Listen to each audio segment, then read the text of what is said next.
Okay, so this lesson is going to be an overview of World War II. So I'm going to try and cover the main points as concisely as I possibly can to make sure that you guys have what you need. So make sure as we go through this that you have your notes in, that you are filling them in as we go along, and that you're adding to them, because these 2 pages of notes are going to cover the highlights or low points, depending on your perspective, of World War II. So, well, it helps if I start from the beginning, right?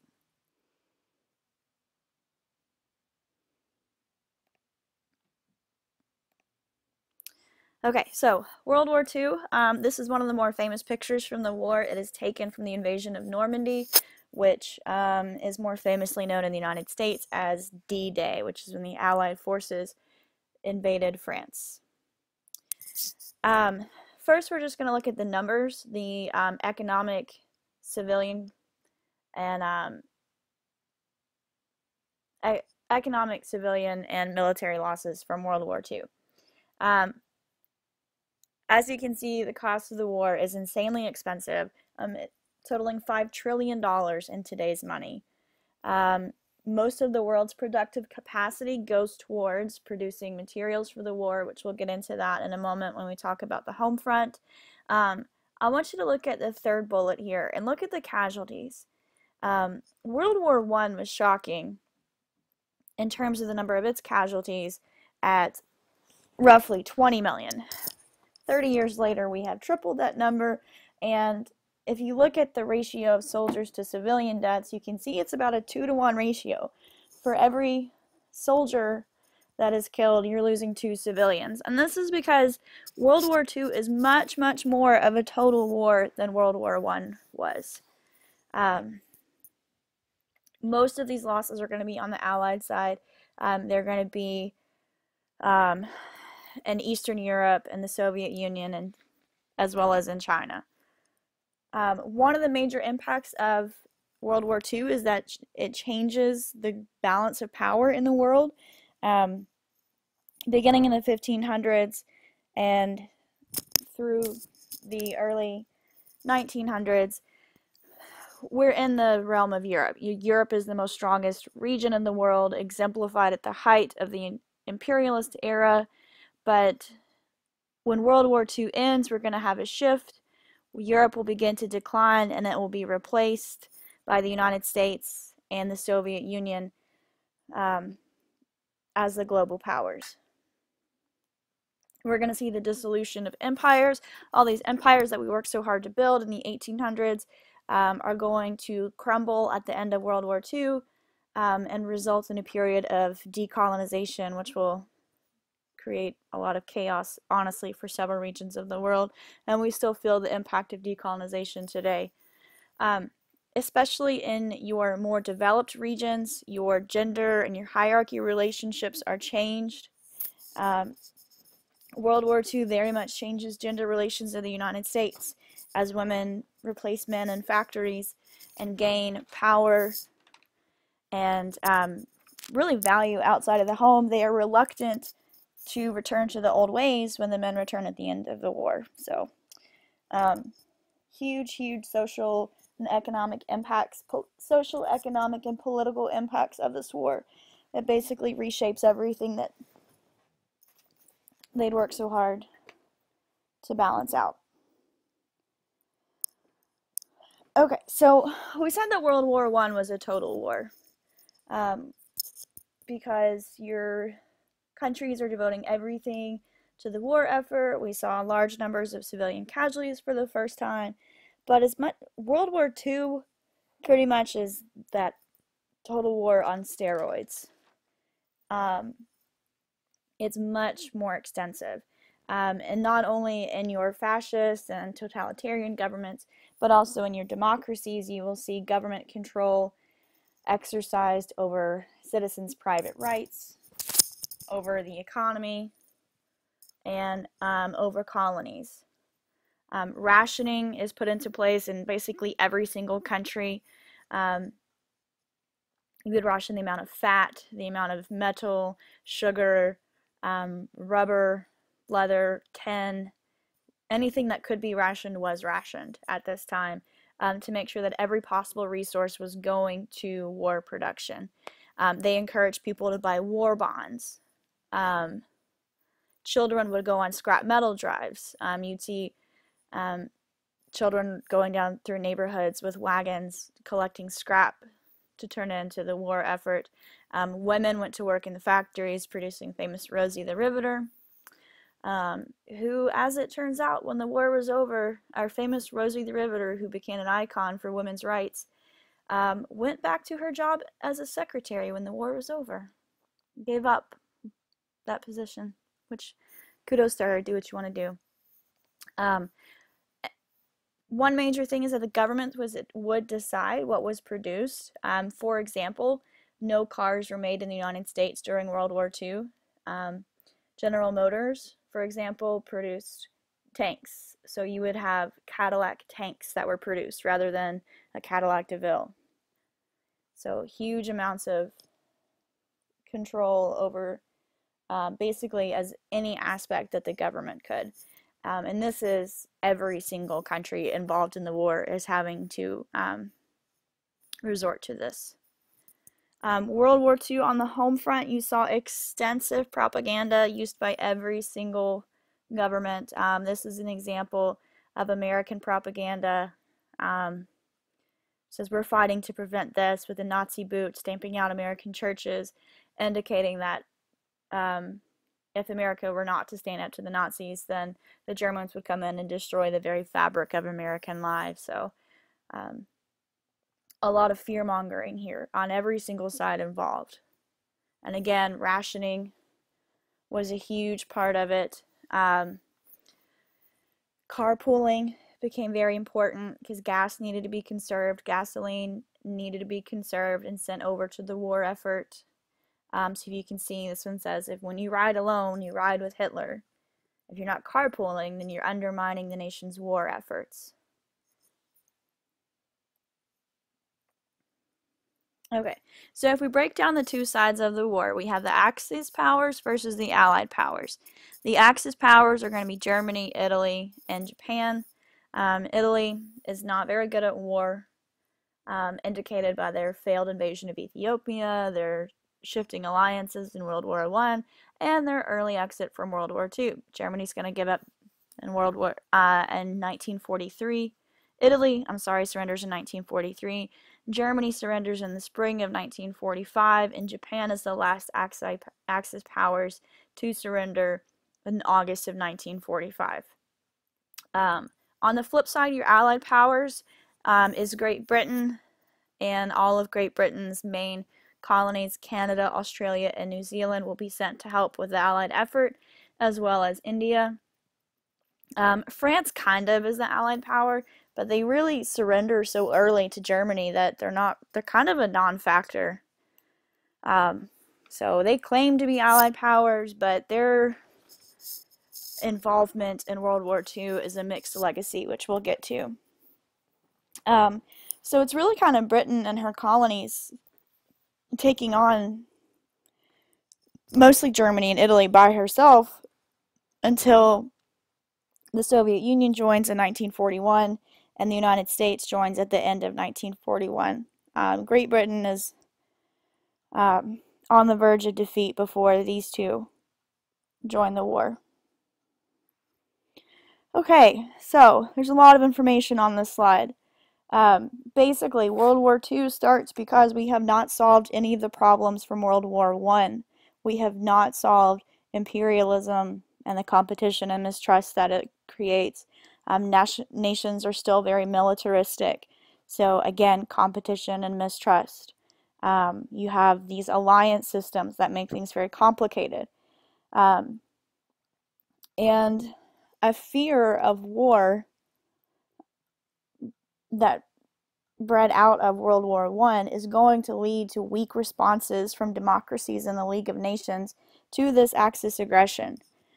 World War I, depending on your perspective, could have started as early as 1931. However, because many nations were afraid of getting involved in a war again, They had very weak responses. They tried to respond with treaties and diplomatic relations. And then things really ramp up in the 1920s when Benito Mussolini develops this political ideology of fascism, which fascism comes from like the bundle of sticks that the Romans used to hold to like protect their cities. It's a symbol of the Roman Empire. So fascism that should give you an indication of where Mussolini is going with this. He's taking the ideas of this Roman Empire and says that he wants to create a new Italian empire based on these Roman ideas, and they're going to, restore this legacy of Italy. It's a very nationalistic and very militaristic ideology. Then in 1933, Hitler is elected Chancellor of Germany. If you guys remember, Germany has been hit hard by economic sanctions from World War I. Their economy has collapsed. The German mark is now being used to heat homes instead of buy food. So Hitler comes around in a time of crisis and says, well, I can fix these problems. I can save Germany from herself. I'll restore us to our former glory. And a couple of years later, Hitler openly builds up his military. Part of the conditions of the Treaty of Versailles is that Germany reduces its military to a fraction of what it was pre-World War I. Hitler blatantly disregards this in 1935, begins to build up the military. At the same time, Mussolini invades Ethiopia, because if Italy is going to, restore its former glory, then it needs to be an imperialistic nation. However, Italy was pretty late in joining the nation-state game anyways. They didn't form as a country until almost 1880. So they're late to the imperialism game. And if you remember from our scramble for Africa, Italy's they are humiliated because the Ethiopians defeat them. And Mussolini has not forgotten that embarrassment, so he goes directly to Ethiopia to take over. And the leader of Ethiopia is going to go to the League of Nations and protest and ask for help, which he doesn't receive, but he has a very cryptic warning for the League of Nations that if they allow Mussolini and the fascists to invade and conquer Ethiopia, then the other nations will be next. So, guess you should have listened to your Ethiopian leaders, League of Nations. The next year, Hitler is going to send military troops into a forbidden territory for Germany. The Rhineland is the border between Germany and France. It's a very valuable territory, and it was something that Germany was told to stay out of at the close of World War I. This is the second time that Hitler is blatantly disregarding the conditions set forth at the end of World War I. While this is going on, Italy and Germany support the rise of fascist Francisco Franco of Spain. Always love alliteration, the fascist Francisco Franco. And this is going to incite a civil war in Spain for several years as Franco tries to take over and establish a dictatorship. This civil war in Spain is going to basically serve as a training ground for the German military during this time, especially the German Luftwaffe, which is the German Air Force, the Luftwaffe, which is another German military tactic that I think is fun to say. Gotta love the Germans. Their love of language. So, by 1936, we have Hitler in the Rhineland, we have the Luftwaffe honing their tactics with their bombing raids. And in 1937, I'm sorry this is cut off, but I'll tell you what it says.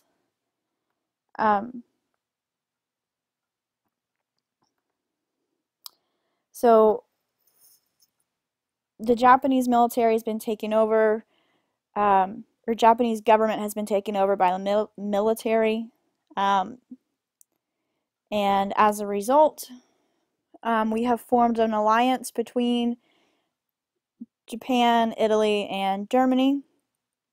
And Japan is going to invade China. In 1937, Japan invades China.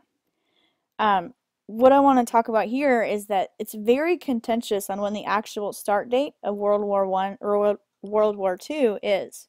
If you ask Americans, World War II was from 1941 to 1945. If you ask Soviets or Russians, they would probably say the same. The French would say 1940. The Czechs would say 1939 or 1938. The Polish would say 1939, but the Chinese would say probably 1931 to 1937 because that's when Japan begins invading China. So it's all a matter of perspective. John Green argues that World War II, starts with the Japanese invasion of China. So,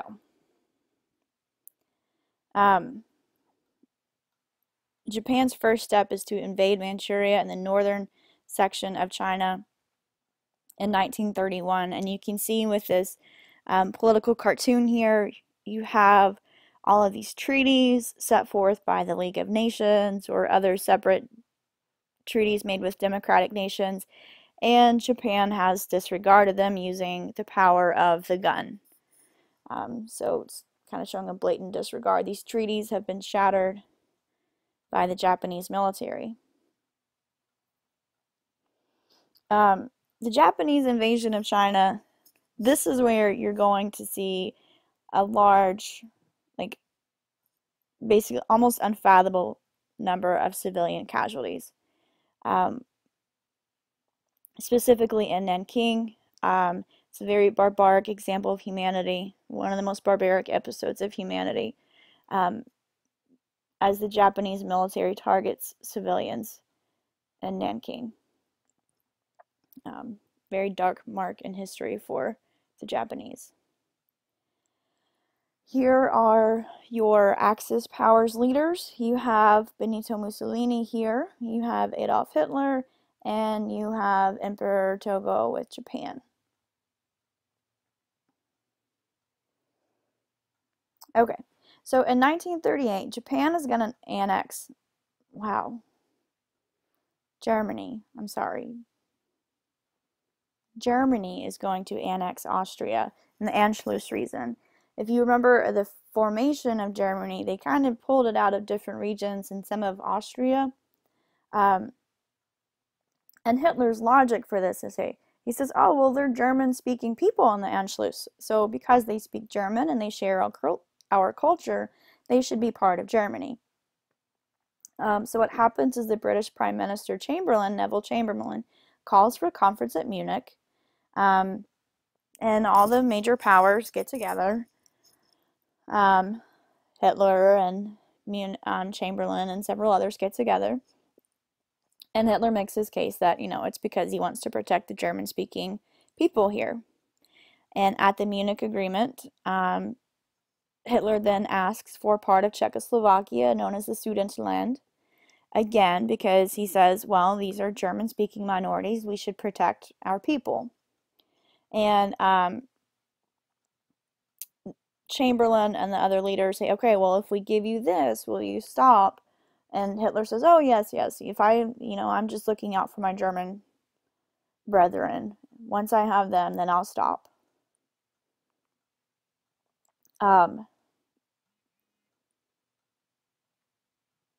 So obviously we know that Hitler does not stop with Austria and Czechoslovakia. Eventually he's going to take the rest of Czechoslovakia. When that happens, Joseph Stalin is kind of concerned about Hitler, and Hitler's equally concerned about Stalin. So they sign a non-aggression pact where the Nazis and the Soviets promise not to attack each other, which lasts for a couple years. But because Hitler has gotten Stalin to sign this non-aggression pact, which says that Stalin promises not to attack him, Hitler feels free to invade Poland. The invasion of Poland is the common conception of when World War II begins. Most historians are going to say that World War II begins with the German invasion of Poland in the fall of 1939.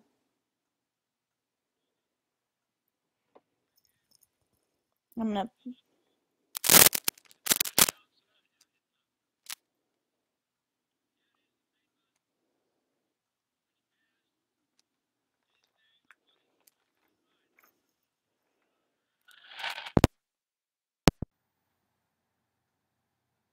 Sorry, I lost Chamberlain's speech for you. This morning, I had another talk with the German Chancellor, Herr Hitler. And here is the paper which bears his name upon it as well as mine.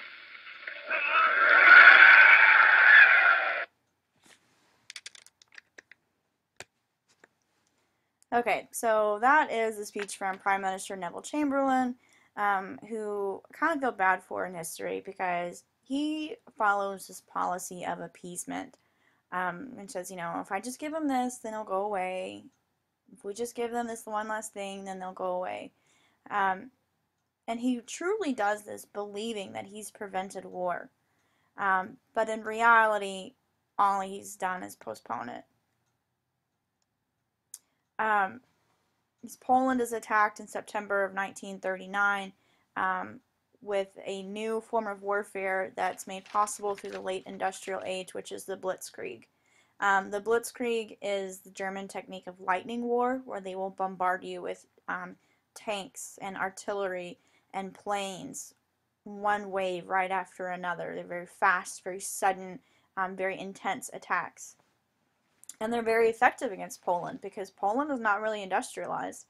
There's footage of this battle where the Germans are rolling in with tanks and with airplanes, and the Polish army is responding with horses and wagons, horse-drawn artillery. So Poland falls very fast, very quickly to the Germans. I really like this quote from Winston Churchill regarding the policy of appeasement. Winston Churchill absolutely hated appeasement. He completely disagreed with all of Chamberlain's policies, and very famously says, "An appeaser is one who feeds a crocodile hoping it will eat him last." So Churchill's pretty much saying you have to stand up to him, you have to stop this, otherwise it's only a matter of time before, they come after us. Okay. So here is a picture of the German invasion of Poland. What's happening here, you have German troops that are actually tearing down the Polish border. By now, Poland is part of the Third Reich. German troops are marching into Warsaw, which is the capital of Poland. It's not that Poland just didn't fight, just gave up quickly. It's just that they were no match for the German army, especially not the industrialized machine that Germany was. Poland definitely resisted. They fought valiantly, but you can only do so much when you're working with, horse-drawn artillery while the Germans are dropping bombs on you from airplanes. Okay. So we talked about World War I being fought primarily in two main arenas, the Eastern and the Western Front. World War II is much more of a global war. The fighting is much more widespread. You still have the Western Front, the Western Theater, which would be mostly France and Great Britain versus Germany. The invention of aircraft is going to open a front in Germany, or in France. Oh my gosh, I'm sorry. Aircraft is going to allow the Germans to open a front in Britain. The Germans are going to use the Luftwaffe to attack British cities, go after the biggest casualties they can there. And the Germans are going to march straight through Belgium and into France and into Paris until they very quickly obtain France. Eastern Europe, the fighting's in the Soviet Union, so it's in Ukraine, it's in Poland, it's in what is now Russia. The Pacific theater is going to include Japan, China. We have a huge loss of life, civilian life in China, as well as in Indochina, and actually in the eastern front of Europe, you have a huge loss of civilian life here. Indochina is going to eventually be, it's a region known as Vietnam, Laos, and Cambodia. And we also have fighting in our Pacific Islands, which is a region of the world that we literally have not talked about since the beginning of the year. Places like Guam, the very remote islands, but they become very important strategic locations for the Axis and the Allied powers.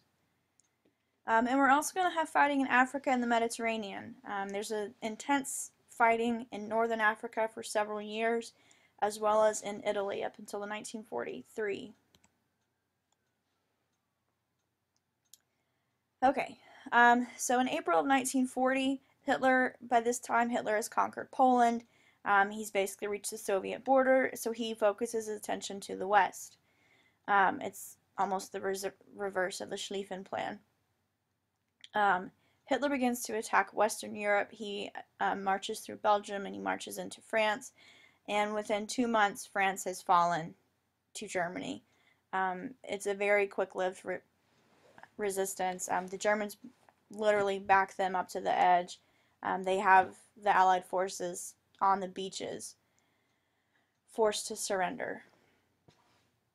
So in the summer of that year, we begin the Battle of Britain, where the Germans use the Luftwaffe, they use their air force to bomb Britain into submission. And they come very close to it, honestly.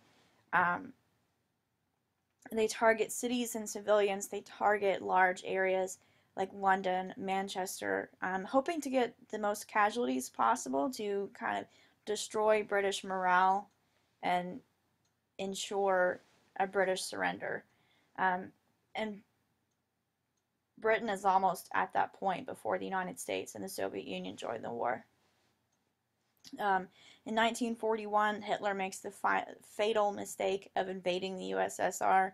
I don't understand Hitler. His hero was Napoleon, and he makes the same mistakes that Napoleon makes. Goes right into USSR. Japan has taken a lot of Indochina. Japan is establishing its empire in the Pacific. And Japan makes the decision to bomb Pearl Harbor, and when the United States enters the war, we truly have a world war. Because we have all major powers engaged in multiple theaters of war. So when the United States joins the war, at this point, on December 8th, 1941, when the U.S. declares war on Japan, and by declaring war on Japan, they in effect declare war on both Germany and Italy. So, turns it into a total world war. This is the evacuation of Dunkirk, which is when France falls to the Germans in 1940. Allied troops retreating off of there. This is, oh my gosh, go back. This is an air raid shelter used during the Blitz. This is a subway station that has been converted to an air raid shelter. Because the German bombs would come in, they'd come through the cities, they'd come at night, so you'd get underground to protect yourself from them. Okay, so 1940 is going to bring about a shift in leadership in Great Britain. Obviously, Chamberlain's policy of appeasement has failed. So it brings about the rise of Winston Churchill, who had gained some notoriety from World War I. He was in the failed Gallipoli campaign and kind of carried that legacy with him. So was really motivated in World War II to like erase his name as a military failure. But Churchill's super conservative, which is interesting that he ends up forming an alliance with the very liberal Roosevelt of the United States and the quite barbaric Stalin of the USSR. But as history will show you, the enemy of my enemy is my friend. So all three of these very different men become allied together in their opposition to Hitler.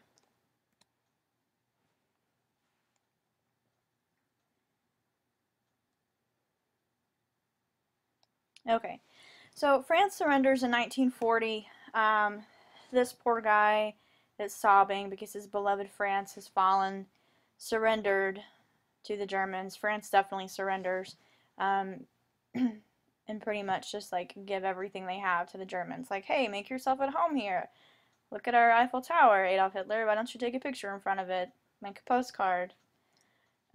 These are your German troops marching through France. France, honestly, they have a very mixed legacy in World War II.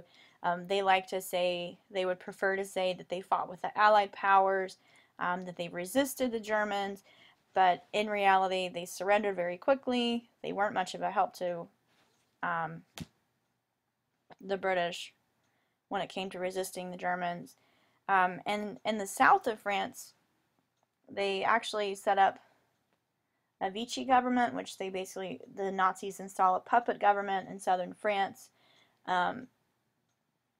which, I mean, really, in reality, they collaborated a lot with the Nazis. A lot of French historians would prefer to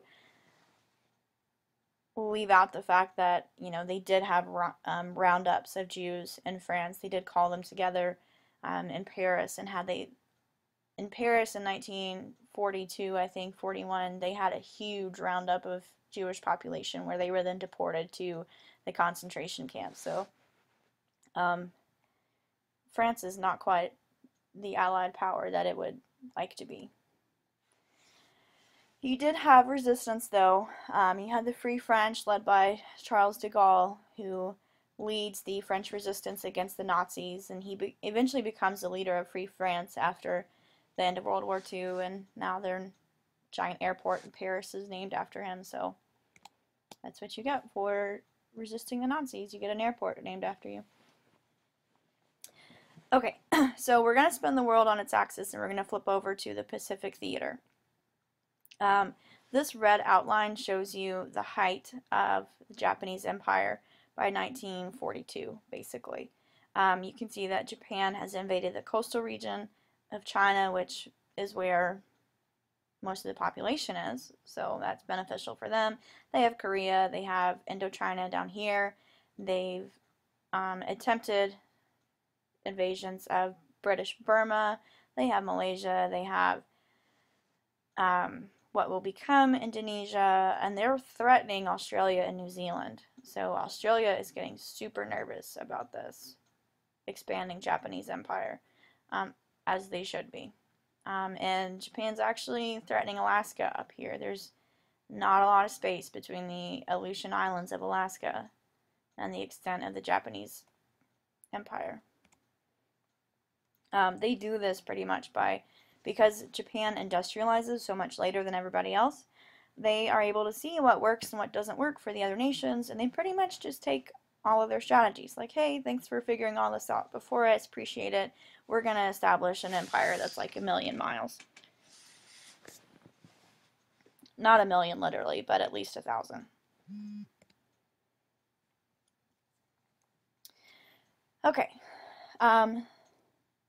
In the Pacific Theater, the United States is going to lead the Allied strategy of island hopping, which, because the Japanese control such a large territory, it would be borderline impossible for the U.S.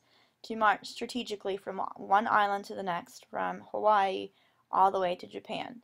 So rather than going in a straight line, they decide to island hop and try and catch the Japanese off guard and slowly make their way close to Japan.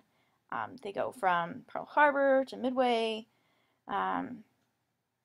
massive defeats here in Guadalcanal, then to the Coral Sea, and then Guam, Leyte, and then Iwo Jima, Okinawa, and then they're right here knocking on Japan's door. So island hopping is really the only way that the United States and the Allied powers were ever going to reach Japan. due to Japan's massive empire. Okay, here are your Axis powers in 1942. The red nations are the ones that were controlled by the Axis. You can see the Japanese Empire here. German Empire is most of Europe here, and into Libya and North Africa. Okay, so we have three major turning points in 1942 that's going to shift the balance of the war in favor of the Allied powers. The first one is the Pacific Theater in the Battle of Midway. Before this, the United States were just kind of getting killed by the Japanese. They just could not compete with them. The Japanese, they had the kamikaze mentality, which is like you die before you surrender. So they are like very fanatical fighters, and they're very tough to defeat because they won't surrender. They'll die before they surrender. However, by 1942, the United States has cracked the Japanese code, and they know that most of the Japanese Navy is going to be at Midway. So the United States absolutely destroys almost the entire Japanese aircraft fleet. I mean, they come out of that battle, the Japanese come out of that battle with just a couple aircraft carriers, so. And they actually, like, they're so arrogant, the Japanese are, that rather than painting their ship decks Pacific blue, like the United States naval ships are, so they kind of blend into the ocean, the Japanese painted the rising sun on their aircraft carriers. So the whole deck of that boat is yellow with a big red spot on it. And they had spilled a bunch of oil and gasoline when they were rushing to fight the Americans to get their airplanes off the ground. So when the Americans made it to those Japanese aircraft carriers, it was just, I mean, it was so easy. It was like a target. And then they also had catalysts to get that fire just raging on there. So good job, United States, on that. In the North African theater, the flipping down to number 2, North African theater, the Germans and the Italians have been trying to keep the British away from the Suez Canal. The Germans think that if they can take the Suez Canal, then they have cut the British off from their resources in India, and then the British will just have to stand by themselves and they'll defeat. However, with a combination of United States forces and British forces attacking the Germans from both sides, they are able to push the Germans out of North Africa and into Italy, in which case the United States and the Allied forces are going to continue into Italy to defeat Mussolini in Italy first.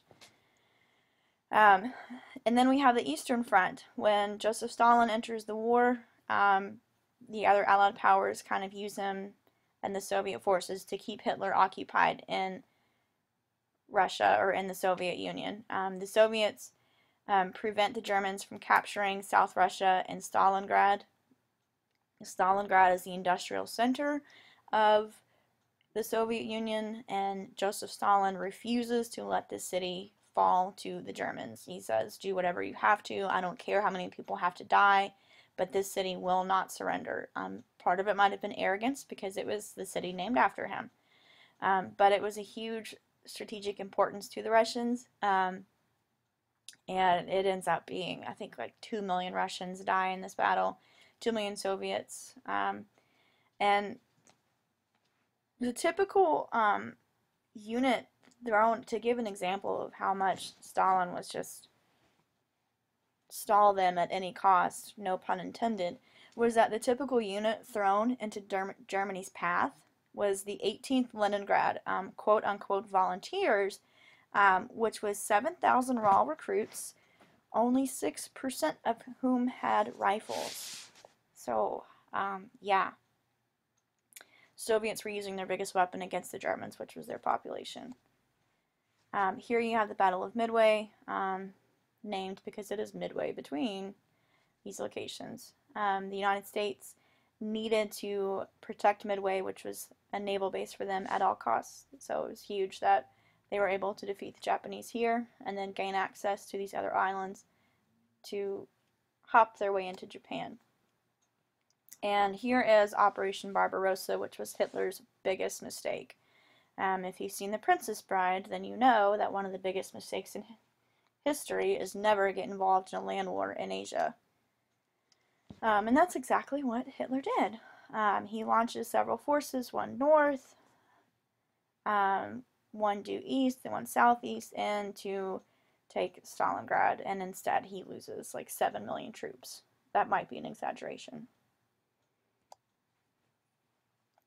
Okay, so by 1943, the Americans are gaining ground against the Japanese in the Pacific, and the tide is turning against the Axis powers. The Americans have pushed Japan back with the help from guerrilla uprisings in Indochina, Indonesia.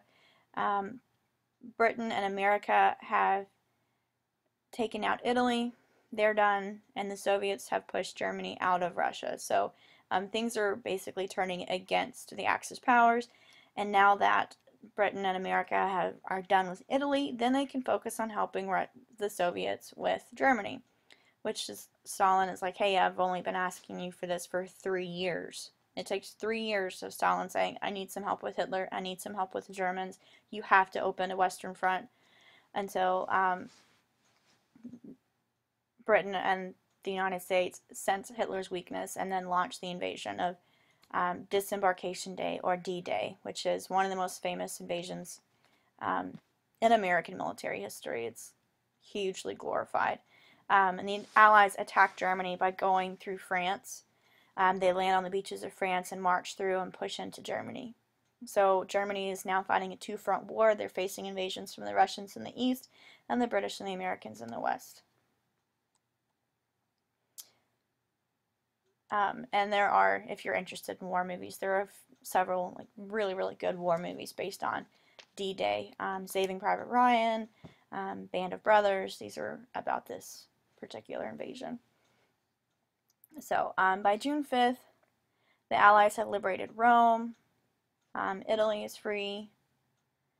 Here is D-Day. What happens is they plan invasions across the English Channel into France, and they use misdirection. So they use Paul Patton, who was a very famous general but was kind of a firecracker, and not in a good way for the military.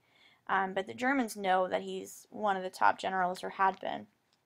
So they send radio traffic out that says Patton and some troops are going to be at one beach, when in reality Eisenhower is taking all the troops into Omaha, Juneau, Gold.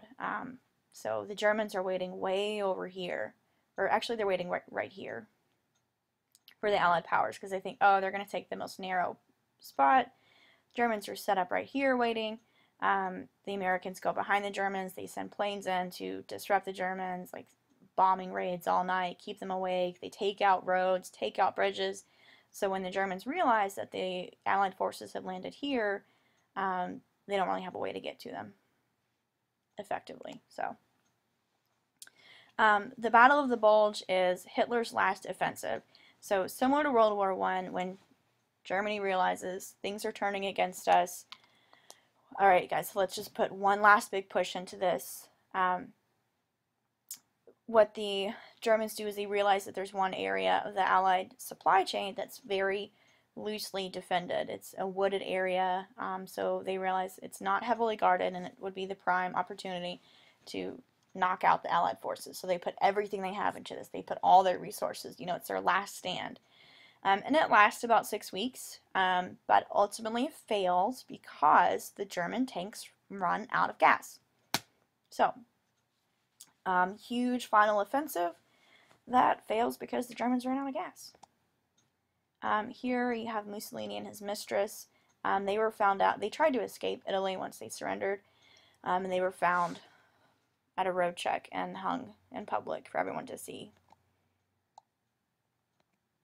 On April 30th of 1945, Hitler, sensing the end of the war, commits suicide with his mistress. They have cyanide and pistols. There's Hitler, Neva Braun, his mistress. Okay, so when it's clear that the war is ending, the big three, Churchill, Roosevelt, and Stalin, meet in Yalta in February of 1945 to discuss post-war plans. What do we do with Europe? What do we do with these colonies once the war is over?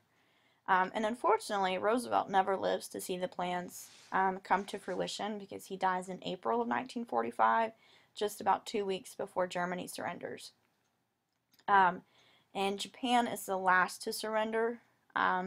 They surrender on August 14th of 1945 after the United States makes the decision to use the atomic bomb on Hiroshima and Nagasaki. Harry Truman is very different from Franklin Roosevelt. Roosevelt had diplomatic relationships with Stalin and, thought he could work with him. Truman couldn't stand Stalin. He called him a pesky little fellow. So Truman doesn't want to work with Stalin on, creating plans for the Pacific Front, peace plans.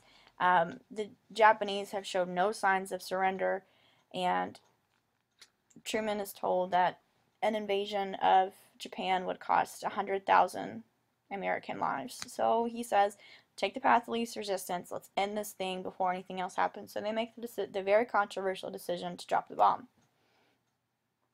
which is going to end the war. Here are the big three. Here is Winston Churchill, Franklin Roosevelt, and Joseph Stalin at Yalta.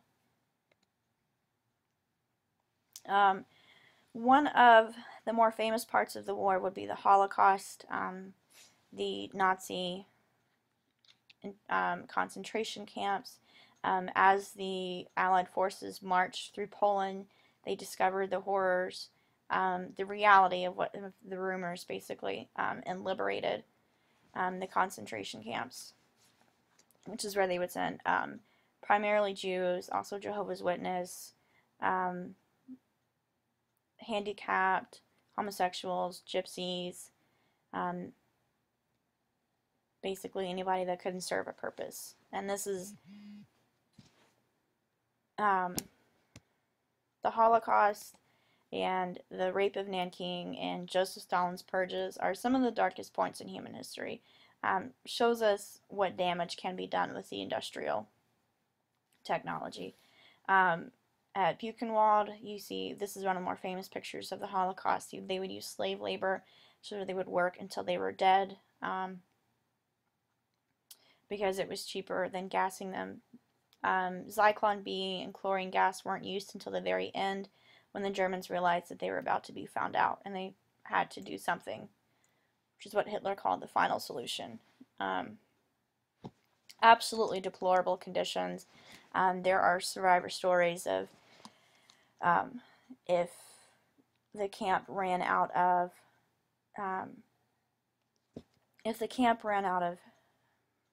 dough, they would use sawdust to make bread. And when they were liberated, also to kind of hide what they were doing, the Germans would march them out into the woods and drown them or try and hide them. So here is the famous mushroom cloud created by the atomic bomb. The United States has the dubious distinction of being the only country that's actually ever used atomic weapons, because we used them twice and realized how god-awful they are. Okay. Last thing to follow up, couple last things, just to look at the casualties of the war. World War II brings us some of the largest numbers of human casualties that the world's ever seen. If you look at the key, these skulls here represent the general population. These would be civilians. The Star of David would be Jewish deaths, and then all these flags just represent various countries. The Soviet Union will call World War II the Great Patriotic War, because it showed a defeat of Germany, and it's questionable whether or not it's probable that the Soviet Union could have defeated Germany without the American help. But there's no way that the United States could have defeated Germany without help from the Soviet Union. So if anybody really holds the distinction of winning this god-awful war, it would be the Soviets, because you can see that they've earned it. This is where the Germans face most of their casualties. Your largest civilian deaths in Europe are going to be in the Soviet Union and over here in Poland, which is where Germany placed most of their concentration camps. And each one of these symbols, if you see over here, it represents 100,000 dead. So this is like an insane amount of Soviets, just to give you a visual of how many actually died. And then flipping over, you see the casualties in Asia. These 400,000 are a result of the atomic weapons, Battle of Midway here. And then here you see this is from the rape of Nanking, all the Chinese civilian deaths. So,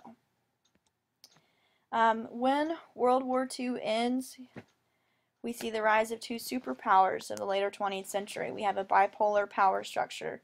The United States escapes the war somewhat unscathed. We lost, about 400,000 troops, which is a lot, but when you compare it to your European nations, we came out quite well. We never fought at any point on our own land, so our economy came out strong, and the industrial output from the Soviet Union and the United States to fund the war allowed each of these countries to rise as an economic and military superpower, which would then shape the second half of the 20th century. So I know that was a longer one, but it did cover basically all of World War I. So if you guys have any questions, just bring them with you next time.